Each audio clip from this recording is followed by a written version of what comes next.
사도행전 9장 26절에서 30절.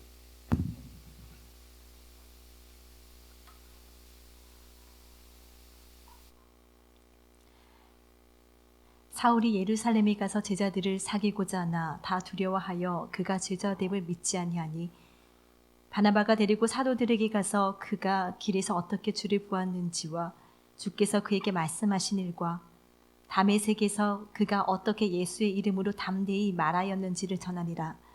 사울이 제자들과 함께 있어 예루살렘에 출입하며 또 주 예수의 이름으로 담대히 말하고 헬라파 유대인들과 함께 말하며 변론하니 그 사람들이 죽이려고 힘쓰거늘 형제들이 알고 가이사랴로 데리고 내려가서 다소로 보내니라. 아멘. 예, 우리 기도하고 말씀 보도록 하겠습니다. 하나님, 먹고 마시며 일하는 오늘을 선물로 주셔서 감사합니다. 때로는 지금까지 안 돼 왔으니 앞으로도 안 될 것이라 착각할 때도 있었습니다. 성경은 말씀이 반드시 사건을 일으킨다 말하고 야훼는 나의 목자시니 내게 부족함이 없다는 말 붙듭니다. 사라에게 주어진 약속이 하나님의 때 카이로스가 되자 성취되는 것 확인합니다. 이제는 내가 처한 환경과 상황이 선이신 당신이 인도하시는 가장 좋은 길임을 지금 없음이 복임을 고백합니다. 저녁이 되고 아침이 되니 날이 되게 하신 하나님, 가장 어두운 시간에 하루를 시작되게 하신 당신 계셔서 감사합니다. 이 어둠도 하나님 안에 있는 하루라는 것 믿고 여기서부터 빛이라는 새로운 날을 만들어가는 우리 되게 하옵소서. 약속의 말씀은 출애굽 2세대를 오늘 여기 말씀을 듣는 나를 위한 것이라 말씀하신 하나님 계시니 과거와 미래에 휘둘리지 않고 오늘에 집중하는 식구들 되게 하옵소서. 그리스도 되신 예수님 이름으로 기도드립니다. 아멘. 예, 하나님의 안배하심이라는 말씀의 제목으로 우리 말씀 나누도록 하겠습니다. 안배하다는 단어가 알맞게 적소적대에 이제 배치되고 할당된 그 상태를 말씀하는 거죠. 사도 바울의 행적을 우리가 보면은 사도행전 9장에서 사도 바울이 1절에 보니까 살기가 등등했다 이렇게 되어 있습니다. 사도 바울이 율법 아래 있죠. 사도 바울이 살기가 등등했다 이렇게 되어 있는데 살기라는 단어가 포노스 엠포네오라는 단어다라고 했죠. 그죠? 이게 살기 등등하다는 단어가. 그러니까 정확한 말은 엔이 아니고 푸네오가 호흡이라는 단어고요. 그러니까 죽이는 호흡을 가진 자라는 개념입니다. 그래서 1절을 이렇게 보면은 사울이 주의 제자들에 대해 여전히 위협과 살기가 등등하더라 이렇게 되어 있는데 이게 포노스 엠포네오라는 단어입니다. 살기가 등등했다. 죽이는 호흡입니다. 그가 죽이는 호흡이더라는 겁니다. 그래서 사도 바울이 율법 아래 있을 때는요, 선악 구조로 보죠. 내가 갖고 있는 선악, 그거 여러분 믿을 수 있는 것 분명히 아니라고 제가 말씀을 몇 번을 드립니다. 내가 가진 선악 개념은 틀려먹은 겁니다. 그렇게 보시면 안 돼요. 율법 선악을, 성경을 선악으로 보는 거죠. 그거 죽이는 겁니다. 그죠? 그게 죽이는 호흡이다. 이렇게 되어 있습니다.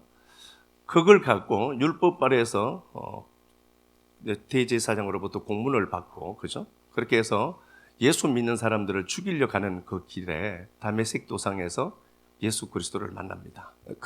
정확하게는 그리스도 예수를 만나죠. 그리스도를 만나고 나서 그가 맨 처음에 했던 게 눈이 멀어버리죠. 눈이 멀어버립니다. 그 빛을 보고 예수 그리스도의 그 영광의 빛을 보고 눈이 멀었습니다. 팩트는 눈이 먼 게 분명하겠지만 바울은 소경이었다는 소리라고 제가 말씀드렸죠. 바울은 소경이었던 겁니다.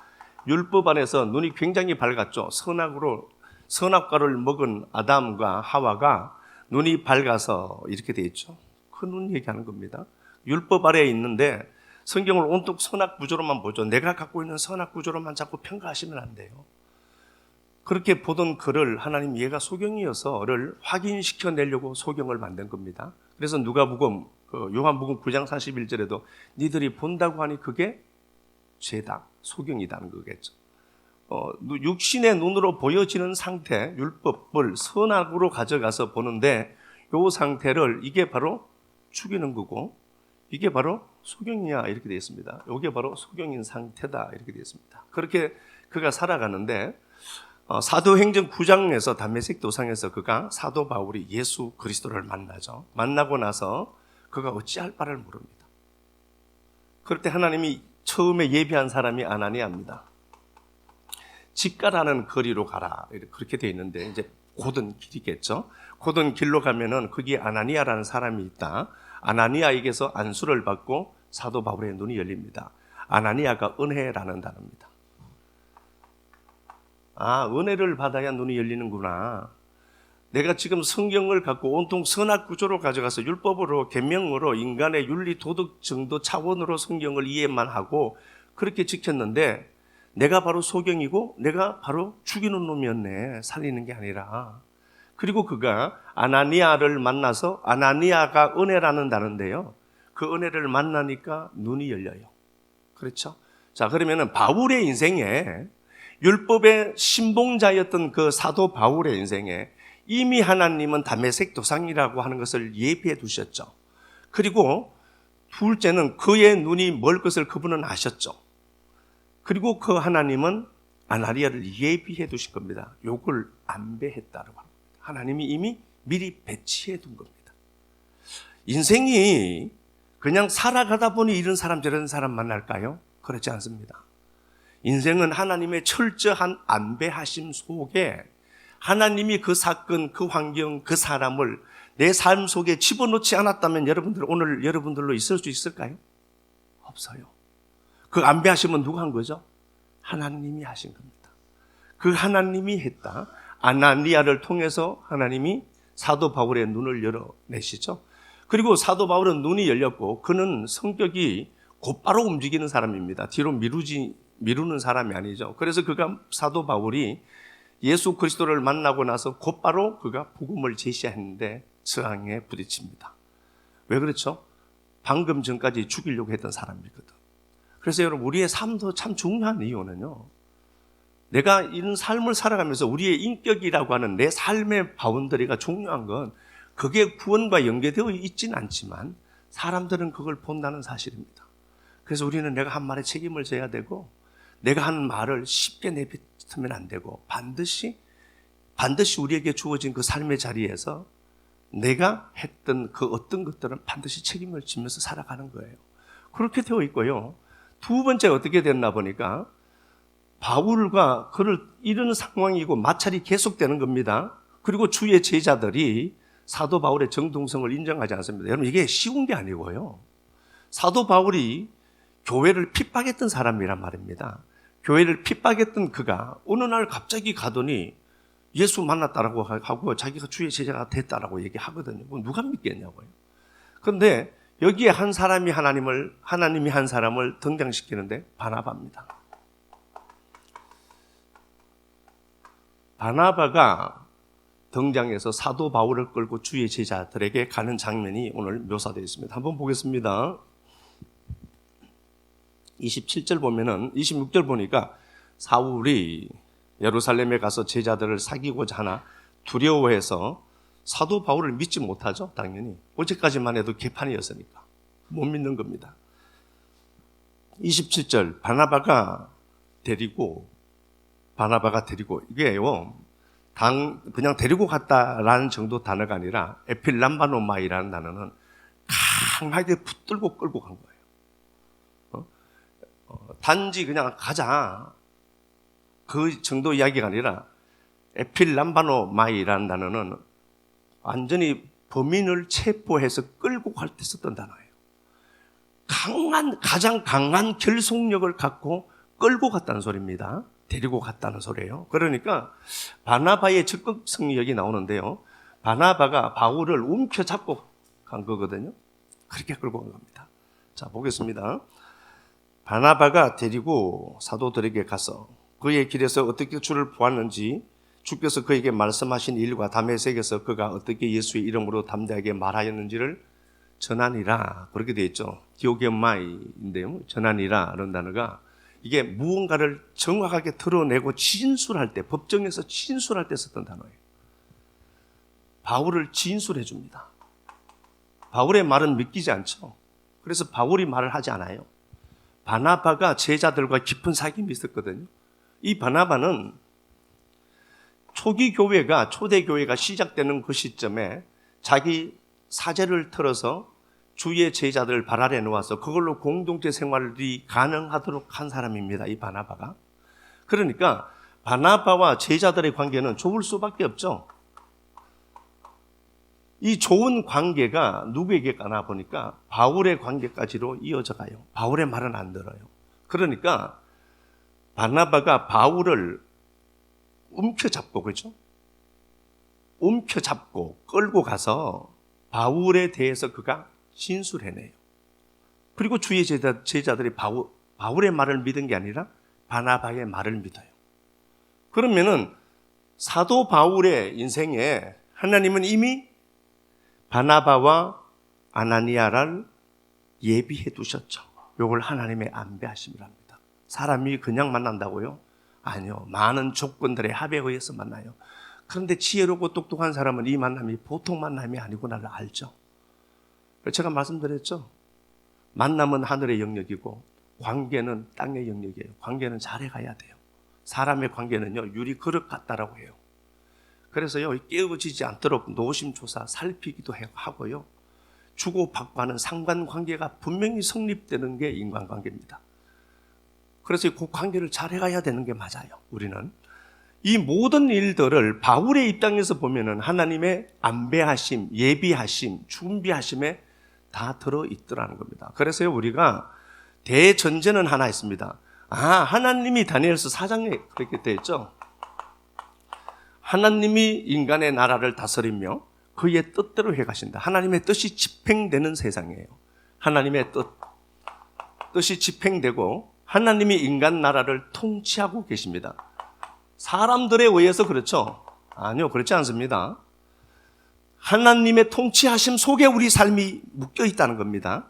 그래서요, 우리 삶에 하나님이 사람을 개입시킬 때 그런 인생들이 싹 정리되고 예수 믿는 사람들로 이렇게 바뀌어 가야 돼요. 그건 누가 하시는 거죠? 하나님이 하시는 거예요. 그래서 내 만남에 보면 이런 사람들이 있다. 그게 나예요. 그 모습이 내 모습이니까 보라고 자꾸 그런 사람을 붙이는 거거든요. 그런 모습 보면서 내가 이런 정도짜리 인생이 맞구나를 알게 되면은 하나님이 그때부터 사람을 바꿔요. 한 사람이 오는 것은 실로 대단한 일이다라고 했잖아요. 그렇죠? 한 사람은 대단한 거예요. 근데 그 한 사람의 가장 좋은 인간관계는요, 인간은 에너지 차원 자체예요. 에너지예요. 그래서 내가 갖고 있는 에너지를 그에게 넘겨주고 그가 가진 에너지를 내가 넘겨받는 요 상호작용이 가장 잘 되는 관계를 가장 좋은 관계라고 봐요. 그렇지 않으면 내 에너지 뺏어가는 사람이 있죠. 뱀파이어 있어요. 에너지 뱀파이어들이 있다니까요. 그 사람만 만나면 머리가 아프고 그 사람만 만나면 내 기가 다 뺏겨. 그거 제일 좋은 관계 아닙니다. 그런데 괜히 시간 투입할 필요도 없고요. 그렇게 사시면 안 되거든요. 하나님이 바울의 삶에 이미 예비해 두신 사람들이 있더라는 겁니다. 이걸 우리가 보고 믿는 겁니다. 대전제는 하나님이 통치하시고 하나님의 뜻이 분배되고 있다. 이걸 우리가 믿는 거거든요. 이게 그래서 마태복음 10장에도 그래요. 잘 사용하는 말이지만요. 참새 2마리가 한 아사리온에 팔린다. 참새 둘이 아사리온에 팔린다. 이것도 하나님의 섭리 속에 있대요. 여러분, 참새 2마리가 상인들에 의해서 매매되죠. 그것도 인간 관계 속에서만 보면은요, 그냥 팔리는 거겠죠. 아니야, 거기도 내 섭리가 있다. 누가복음 12장에서는 그렇게 되어 있죠. 참새 5마리가 2아사리온에 팔린대. 한 마리 더 물어준다. 기분 좋아서 파는 사람이 내가 콩나물을 조금 샀는데 기분 좋아서 콩나물 좀 더 준다. 그거 기적이다. 기적 아니죠? 기적이에요. 조금 더 준다 그것도 하나님의 섭리 속에 있다. 조금이라도 눈탱이 치려고 더 빼죠. 그런데 일단 모르겠다. 한 움큼 더 뽑아서 준다. 그거 기적이야. 그래서 일상 속에서 비범함을 보는 눈들이 열려야 되거든요. 대전제는 이거다 하는 겁니다. 그리고 또 우리가 인생을 살면서 큰 맥락 하나, 한 줄기를 붙들어야 되는 건 뭐냐? 삶은 주어지는 것이다. 내가 쟁취하는 게 아니라 내가 힘들게 해서 쟁취하려고 하죠. 해야 되죠. 그러나 더 중요한 줄기 하나는 뭔가 보니까 내가 내 힘을 사용해서 쟁취하려고 몸부림치는 게 아니라 삶에서 모든 것들은 주어진다. 그러니까 사도 바울의 삶에서 보면은 주어진 사람들이 이미 있죠. 안배하심이 먼저 있더라. 이렇게 되어 있죠. 마태복음에도 그래요. 6장 34절에도 자체는 말고요. 너희는 내일 일을 염려하지 마라. 내일은 그 내일이 스스로 염려한다. 매림 나오거든요. 그러니까 내일은 내일이라고 하는 그 내일이 염려한다. 그 내일이 누구니까요? 하나님이니까. 야, 네가 염려한다고 되는 게 아니야. 그러면 그 내일은 내가 염려하는, 그러면 하나님이 염려할까요? 하나님이? 염려한다는 말은 하나님이 깊이 생각하고 그 매림 나오라는 단어를 하나님 앞에 사용할 때는요. 하나님이 무슨 염려를 하겠어요? 하나님이 깊이 생각하고 측은지심을 갖고 발동해서 보다는 소리거든. 야, 건능아 걱정하지 마라. 네 내일은 내게 있어. 그리고 내가 스스로 생각하고 내가 임마 다 판단하고 할 테니까 너무 걱정하지 마. 그렇게 되어 있어요. 내일이라는 삶이 우리 삶에 주어진데 우리는 미래이기 때문에 고민합니다. 아니요, 그 내일도 하나님의 주권과 섭리 속에 있는 하루입니다.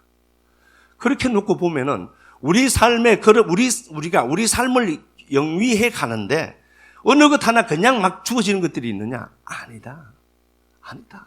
하나님의 안배하심 속에 있더라는 겁니다. 자, 사무엘상 가서 한번 보겠습니다. 사무엘상 17장.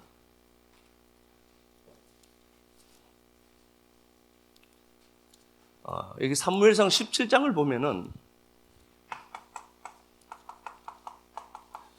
골리앗이 나오죠. 골리앗이 나오고요. 블레셋 대표로 나오고 다윗과 전쟁을 치르는 겁니다. 다윗이 골리앗을 쳐 부수는 장면이 나옵니다. 근데 이 장면이 있는데 이 장면이 시작되려고 하면은 다윗이 도시락 배달을 가야 되죠. 다윗이 아버지 이새에 의해서 도시락 배달을 가야 하는 겁니다. 자, 17장 가서 한번 보겠습니다. 17장 15절 가서 한번 볼까요? 다윗은 사울에게로 왕래하며 베들레헴에서 그의 아버지 양을 칠 때에 그 블레셋 사람이 40일을 조석으로 나와서 몸을 나타내었더라. 예, 다윗이 블레셋과 일전을 치르는데 아무도 때려 눕히지 못했던 그 골리앗을 때려 눕혀요. 대단하다 싶죠? 그런데 이 말씀이 다윗이 일단 이 자리에 와야 되죠. 근데 오는 게 자기의 힘에 의해서 옵니까? 아닙니다. 아버지께서 보낸 겁니다. 그러면 아버지는 왜 보냈을까요? 형제들의 안위가 형제들이 전쟁에 참여했기 때문에 물론 걱정되어서 보냈겠죠. 17장 15절에는 다윗이 사울과 자꾸 왕래하고 있더라 이렇게 됐습니다. 그럼 왜 왕래했나를 보니까 사무엘상 16장에서 보니까 사울에게 악신이 들렸어요. 그래서 다윗이 수금을 타게 되죠. 수금을 타니까 이 귀신이 떠나가는 거예요. 찬양의 역사가 막 나타나니까 귀신이 떠나가는 겁니다. 떠나갔다가 계속해서 나았으면 좋은데 낫지 않았겠죠. 그래서 사울이 다윗이 사울에게 와서 수금을 탈 때는 상쾌해졌거든요. 그리고 나서 깨끗해진 것 보고 다윗은 15km나 되는 자기 집으로 또 걸어간 거예요. 가서 뭘 했죠? 또 양치기를 하는 겁니다.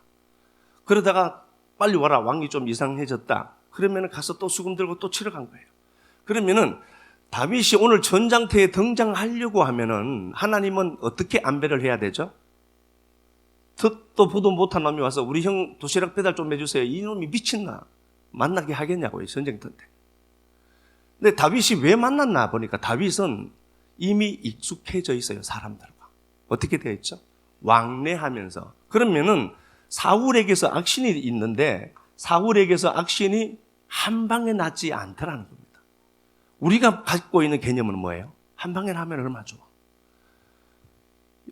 이걸요, 그냥 단지 서술된 이야기 정도로만 보지 말고 하나님의 안배하심을 놓고 보면은 안 나야 되는 게 맞죠.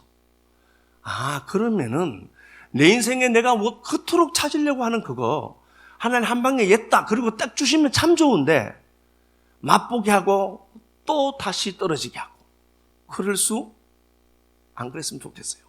그런데 그럴 수도 있다. 그것마저도 뭐예요 그럼? 하나님의 안배지. 우리는 무조건 안 되니까 자꾸 내가 보니까 나쁘거든요. 안 좋은 환경이란 말입니다. 환경만 자꾸 탈피하려고 하거든요. 도망하려고. 그런 하나님이 없다니까요. 그런 하나님이 어디 있냐고요.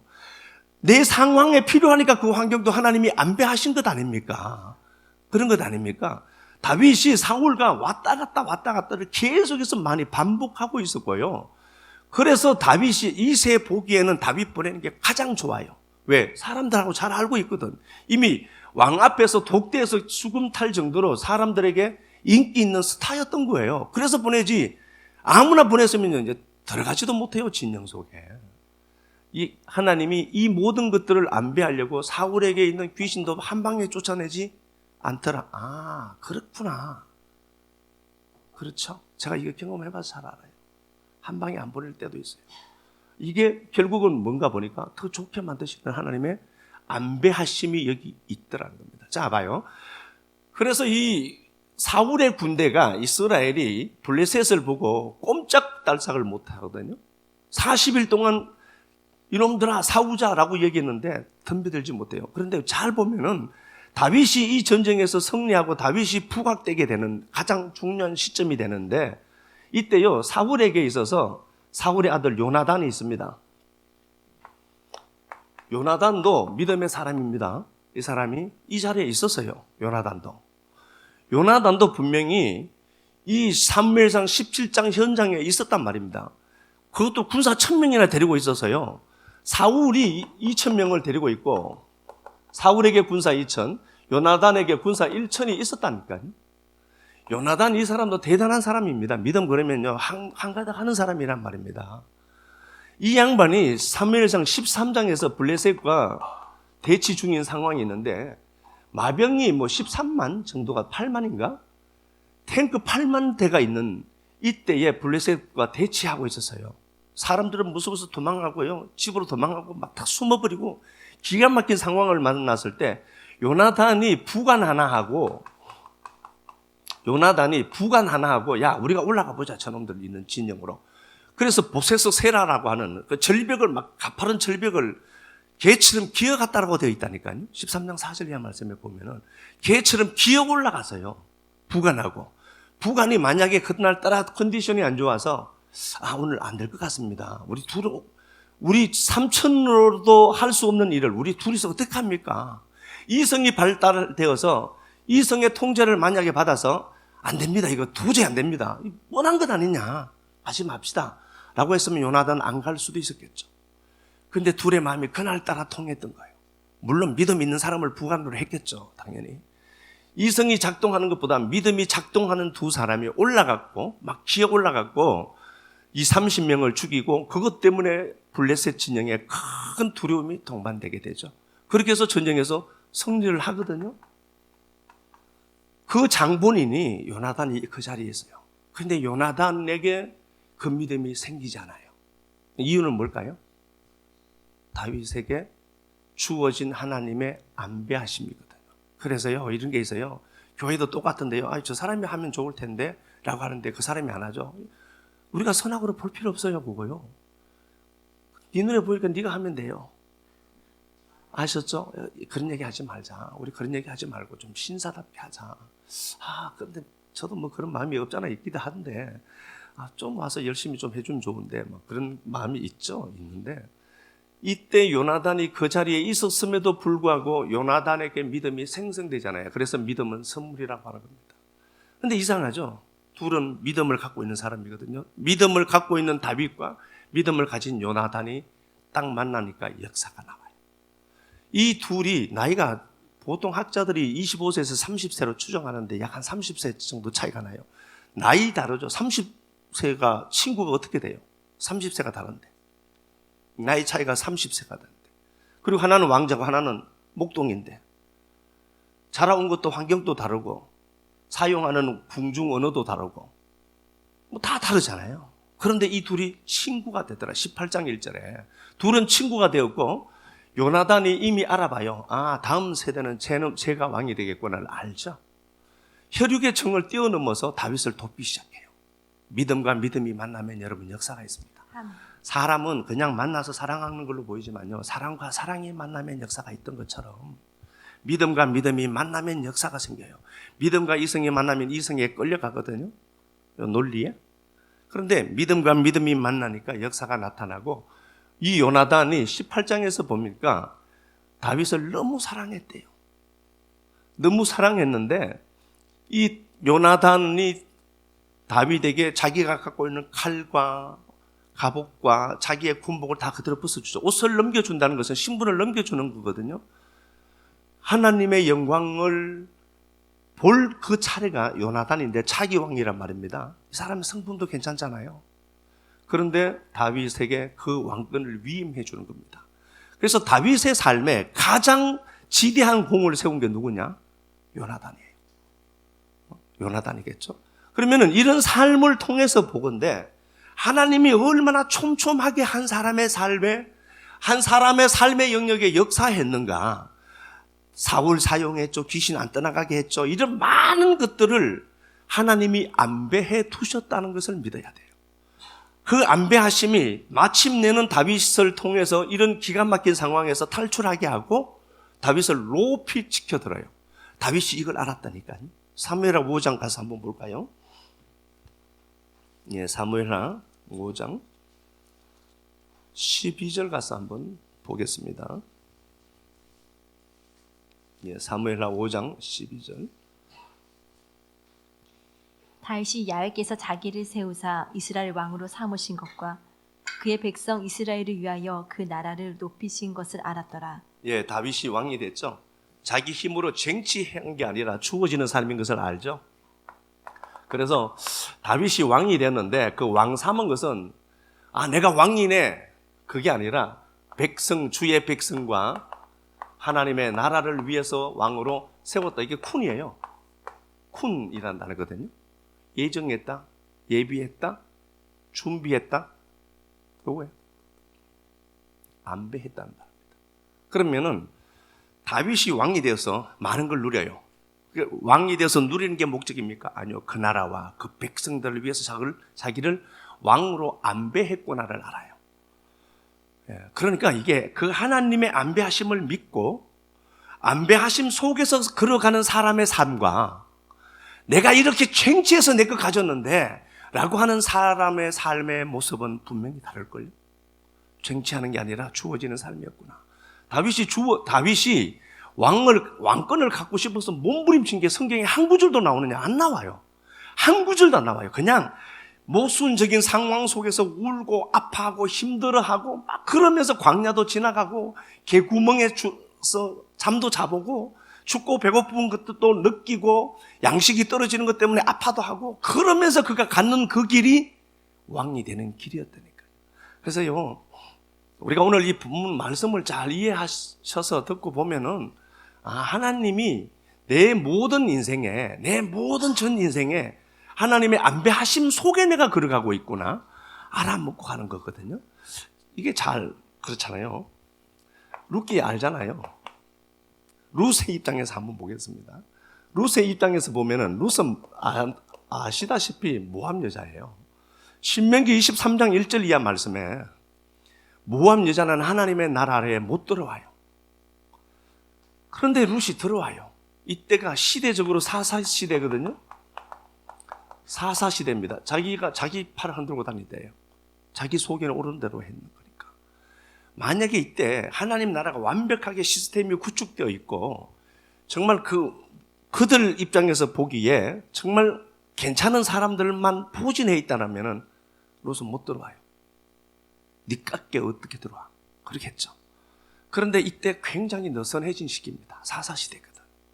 그 사사시대라는 텀이 룻에게는 하나님 왜 우리를 사사시대를 만들어요? 로 이야기할 수 있는 게 있느냐? 없다니까. 룻 입장에서는 하나님의 나라로 들어오는 놀라운 복의 통로가 사사시대거든요.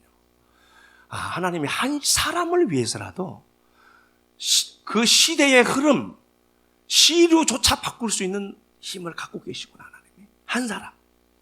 그렇게 해서 오는데 모압 땅에 이주했던 사람이 있죠. 엘리멜렉입니다. 엘리멜렉 가문에 흉년이 생겨요. 모압 베들레헴에 흉년이 생기니까 엘리멜렉이 나오미와 말론과 기론이라는 두 아들을 데리고 모압 땅으로 이주했다니까요. 이것 보고 우리는 그러잖아요. 엘리멜렉 타락했다. 아니요, 이것도 하나님의 안배하심 속에 있어요. 그래서 네가 그때 그런 거예요. 엘리멜렉이 내려가야 말론이 룻과 결혼을 할 것 아니에요. 그리고 이놈이 빨리 죽어요. 또 그게 네 새끼이면 그렇게 얘기할 수 있냐? 제 새끼면 저는 얘기 못해요. 그래도 하나님의 안배하심이 여기 있다라고 믿는 것하고 그냥 사는 삶은 분명히 다르다니까요. 가서 말론과 결혼하죠. 그리고 말론이 죽어요. 그러면 이런 상황들을 통해서 우리가 알 수가 있는 건 뭐냐 보니까 한 사람을 건져 올리려고 하나님이 수많은 사람들을 죽이면서까지도 그 룻을 찾아가는 거예요. 이게 누구냐? 이게 우리예요. 여러분, 하나 살리려고 그 엄청난 사건을 우리 삶에 일으키기도 하고요. 나를 그렇게 힘들게 하는 그런 놈 있을 수 있도록 했고요. 안 그러면 우리가 깨어지냐고요. 예수 제대로 믿냐고요. 안 오죠, 예배도. 그럼에도 불구하고 룻의 입장에서 보면은 이런 사건들이 반드시 생겨야 돼요. 그래서 룻이 보아스를 만나서 오벳2세 다윗을 낳는 거거든요. 그럼 이 모든 환경과 상황들은 우연 발생적으로 생긴 거냐? 아니라니까요. 하나님의 안배하심 속에 있죠. 아, 이런 것도 하나님의 안배하심 속에 있는 거구나. 그렇죠. 그러면 우리가 이 땅을 살아가면서 쟁취해야 되어진다로 가진 인생이 아니라, 아, 하나님이 주시면 가질 수 있는 거구나를 알고 하나님이 내 인생에게 개입될 사람들 지금도 어떻게 하고 있을까요? 만지고 계시겠죠, 당연히. 그래서 저 사람 잘 되는 거 보고 배 아파하지 말고 축복해 줘야 돼요. 그놈과 내 인생이 어떻게 연결될지도 모르거든요, 우리는요. 그래서 사람 관리 잘하는 겁니다. 눈탱이 안 치고요. 그 사람을 통해서 하나님 내 인생에 복이 있다라고 믿고 그냥 하는 거예요. 우리는 그놈인지 저놈인지 다 알 수 없으니까 어떤 사람을 만나려도 축복을 해줘야 돼요. 그래야 아, 저 사람 진짜 참 괜찮더라. 하나님이 그 사람 꼭지 돌리면 내 인생에 개입해 들어오거든. 사람을 어떻게 함부로 만나고 다니냐고요. 사람을. 그냥 그 밥 한 그릇 사는 게 그렇게 아까워서 어떻게 그렇게 다니냐고, 인생을. 하나님의 안배하심을 믿는다면은 내 인생에 주어진 그 하루, 그 사람 하나님의 은혜구나를 알고 최선을 다해서 하는 것 아니겠습니까? 그렇게 가라. 사기꾼한테도 사기꾼은 만날 필요도 없고요.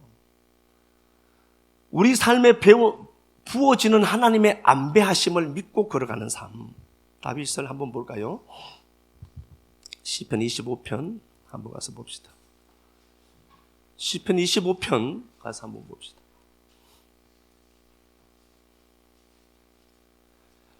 시편 25편은 시글락이 불탔을 때 지은 시라고 제가 말씀드렸습니다. 시편 25편은 피눈물 날 때 쓴 시입니다. 시편 25편 갖고 다윗 얘기 제가 조금만 해보겠습니다. 시편 25편은 시글락이 불탔을 때인데 다윗이 너무 아프니까 힘들고 고통스러우니까 하나님 밖에 바라볼 게 없습니다. 그리고 부끄럽지 않게 해주세요, 하나님. 막 그렇게 이야기하죠.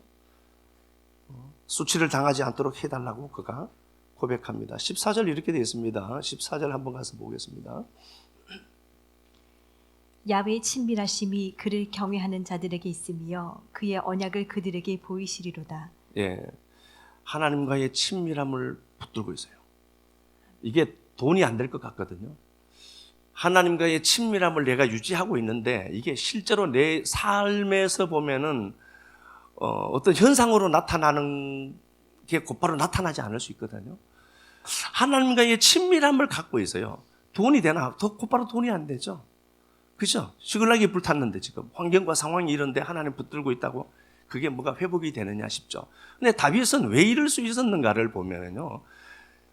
다윗이 23일상 27장에서 보면은 시글락으로 도망하죠. 블레셋으로 도망했습니다. 그랬을 때에 아기스가 있고요. 아기스 왕이 있는데 아기스 왕의 눈에 들어서요. 그렇게 있다가 블레셋이 이스라엘과 전쟁을 치를 때가 오죠. 그런 상황이 발생되게 됩니다. 이런 역사가 나타나요. 그러니까 다윗이 블레셋과 한편이 되어서 이스라엘을 치러 가는 꼴이 된 거죠. 그럴 때 다윗은 진짜 큰일 빼도 박도 못하는 겁니다. 이 상황을 누가? 하나님이 개입하신 겁니다. 그들의 신하가, 아기스의 신하들이 저놈 데리고 가면 안 된다고 얘기했거든요. 우리가 빼도 박도 못하는 상황들이 있을 수 있어요. 그 상황도 누가 만드는 거죠? 하나님이 해결해 가요. 그렇게 해서 그가 시글락으로 돌아왔거든요. 돌아오니까 불탄 거예요. 그러면은 방금 블레셋과 일전을 치르려고 아기스의 신하가 되어서 조국을 향해 총칼을 겨누었던 그 다윗이 그 전쟁터에서 그들 편에 블레셋 편 되어서 진행해 가는데 하나님의 개입하심으로 그가 나오죠. 다윗은 이거 붙들었을 거예요, 아마. 개입하고 계시구나, 하나님이. 하나님이 눈동자처럼 지키시는 하나님이신데 하나님의 개입하심이 전혀 안 보여요. 그런데 아기스의 신하들이 쟤 데리고 가면 안 된다, 우리 편으로 라고 했다고 말입니다. 다윗은 그걸 알고 가죠. 알고 갔을 때 와서, 그리고 전쟁에서 참여 안 하고 와서 보니까 시글락이 불타 있거든요. 다윗은 그걸 어떻게 받아들였을까요? 하나님의 개입으로 보겠죠. 그게 다른 거예요. 그래서 사람은 직전 감정으로 지금 감정을 얘기하거든요.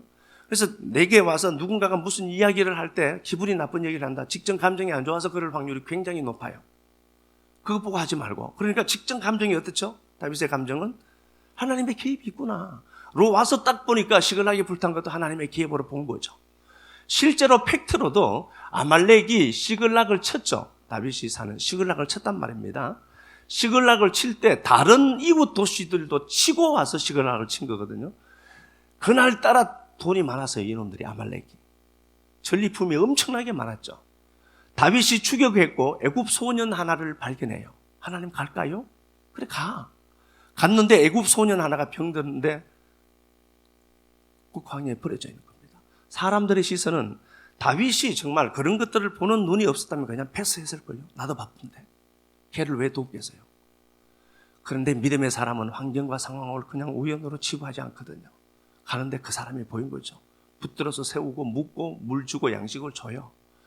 다윗이 얼마나 섬세하게 하나님의 인격을 많이 닮아져 가고 있는가를 알 수 있습니다. 그래서요, 힘들고 이렇게 내가 갈 길도 바쁘지만 가끔씩 가다가 그런 사람들의 눈에 띄거든. 그냥 여러분 지나치지 말았으면 좋겠어요. 그 사람이 내게 뭘 주는지 안 주는지 중요한 게 아니라 그 사람이 해답을 줘요. 해답을 주고 다윗이 그 모든 것들을 가지고 가서 다 뺏어오죠. 전리품을 많이 가져오고 그걸 또 분배하는 자예요. 나누는 자죠. 하나님의 안배하심을 믿으니까. 그렇게 해서 그가 왕이 되었어요. 상황을 보면서 여러분 이게 내겐 좋을까 나쁠까만 보지 말고 이것도 하나님의 안배하심 속에 있는 하루구나를 알고 간다면은 여러분 가장 잘 가는 길이에요. 그 길이요. 25편이 그 얘기하는 겁니다. 다시 한번 보겠습니다. 시편 25편 14절 야훼의 친밀하심이 그를 경외하는 자들에게 있으리라. 그의 언약을 그들에게 보이시리라. 내 눈이 항상 야훼를 바라본다. 눈은 하나님을 향하고 지향하고 있다는 소리거든요. 그렇게 자기가 걸어갔더라는 소리입니다. 결국 승리하죠. 모든 환경과 상황을 보면서 여러분 좋다 이게 나쁘다 이렇게만 보면 가장 얄팍한 겁니다. 하나님 이용해서 하나님 덩쳐 묶으려고 하는 거거든요. 하나님이 인간들에게 덩쳐 묶게 되겠어요? 안 하죠. 알죠. 그 마음을 알죠. 하나님이 우리 인생에 오셔서 하시는 그 모든 일들이 하나님의 안배하심 속에 있구나. 그거 믿고요. 그냥 뚜벅이 돼서 그냥 걸어가는 겁니다. 한 발짝 한 발짝. 가다 보면 말씀은 사건이 되고 가다 보면 그 말씀은 실제가 되고요. 그렇게 해서 하나님의 역사가 우리 삶에 분명히 나타난다는 겁니다. 화이팅 했으면 좋겠습니다. 찬양합시다.